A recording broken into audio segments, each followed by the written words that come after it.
இன்றைய முதல் வாசகம் இறைவாக்கினர் எசையா நூலிலிருந்து வாசகம். அதிகாரம் 49 வசனம் 1 முதல் 6 முடிய. தீவு நாட்டினரே எனக்கு செவி கொடுங்கள், தொலைவாழ் மக்களினங்களே கவனியுங்கள்.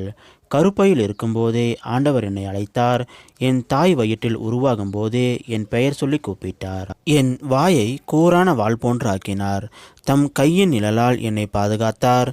என்னை பளபளக்கும் அம்பு ஆக்கினார், தம் அம்புரா தூணியில் என்னை மறைத்து கொண்டார். அவர் என்னிடம், நீயே என் ஊழியன் இஸ்ரவேலே, உன் வழியாய் நான் மாட்சியுறுவேன் என்றார். நானோ, வீணாக நான் உழைத்தேன், வெறுமையாகவும் பயனின்றியும் என் ஆற்றலை செலவழித்தேன். ஆயினும் எனக்குரிய நீதி ஆண்டவரிடம் உள்ளது, என் பணிக்கான பரிசு என் கடவுளிடம் இருக்கிறது என்றேன். யாக்கோப்பை தம்மிடம் கொண்டு வரவும், சிதறுண்ட இஸ்ரேலை ஒன்று திரட்டவும் கருப்பையிலிருந்தே ஆண்டவர் என்னை தம் ஊழியனாக உருவாக்கினார்.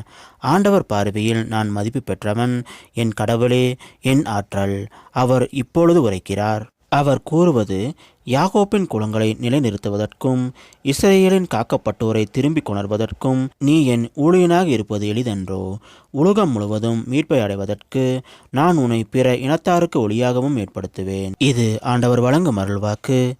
இறைவா உமக்கு நன்றி. இன்றைய நற்செய்தி தூய யோவான் எழுதிய நற்செய்தியிலிருந்து வாசகம்.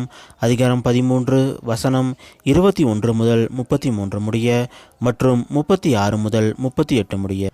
அக்காலத்தில் தம் சீடர்களுடன் பந்தியமர்ந்த இயேசு உள்ளம் கலங்கியவராய், உங்களுள் ஒருவன் என்னை காட்டிக் கொடுப்பான் என உறுதியாக உங்களுக்கு சொல்கிறேன் என்று திட்டவட்டமாக கூறினார்.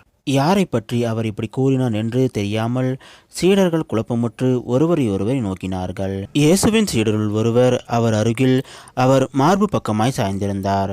அவர் மேல் இயேசு அன்பு கொண்டிருந்தார். சீமோன் பேதுரு அவருக்கு சைகை காட்டி, யாரை பற்றி கூறுகிறார் என கேள் என்றார். இயேசுவின் அருகில் அவர் மார்பு பக்கமாய் சாய்ந்திருந்த அவர், ஆண்டவரே, அவன் யார் என்று கேட்டார். இயேசு மறுமொழியாக, நான் யாருக்கு அப்பத்துண்டை தோய்த்து கொடுக்கிறேனோ அவன்தான் என சொல்லி அப்பத்துண்டை தோய்த்து சீமோன் இஸ்காரியோத்தின் மகனாகிய யூதாசுக்கு கொடுத்தார். அவன் அப்பத்துண்டை பெற்றதும் சாத்தான் அவனுக்குள் நுழைந்தான். இயேசு அவனிடம், நீ செய்யவிருப்பதை விரைவில் செய் என்றார்.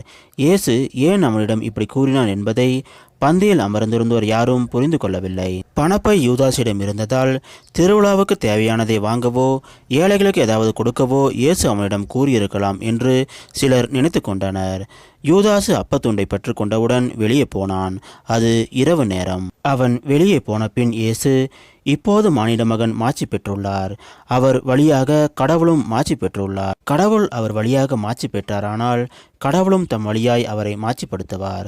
பிள்ளைகளே, இன்னும் சிறிது காலமே உங்களோடு இருப்பேன். நீங்கள் என்னை தேடுவீர்கள், ஆனால் நான் போகும் இடத்துக்கு உங்களால் வர இயலாது. இதையே யூதர்களுக்கு சொன்னேன், இப்போது உங்களுக்கும் சொல்கிறேன். சீமோன் பேதுரு இயேசுவிடம், ஆண்டவரே, நீர் எங்கே போகிறீர் என்று கேட்டார். இயேசு மறுமொழியாக, நான் போகும் இடத்துக்கு என்னை பின்தொடர்ந்து வர இப்போது உன்னால் இயலாது, பின்னரே என்னை பின்தொடர்வாய் என்றார். பேதுரு அவரிடம், ஆண்டவரே, ஏன் இப்போது நான் உம்மை பின்தொடர இயலாது? உமக்காக என் உயிரையும் கொடுப்பேன் என்றார். இயேசு அவரை பார்த்து, எனக்காக உயிரையும் கொடுப்பாயோ? நீ மும்முறை என்னை மறுதலிக்கும் முன் சேவல் கூவாது என உறுதியாக உனக்கு சொல்கிறேன் என்றார். இது கிறிஸ்து வழங்கும் நற்செய்தி. கிறிஸ்துவே உமக்கு புகழ்.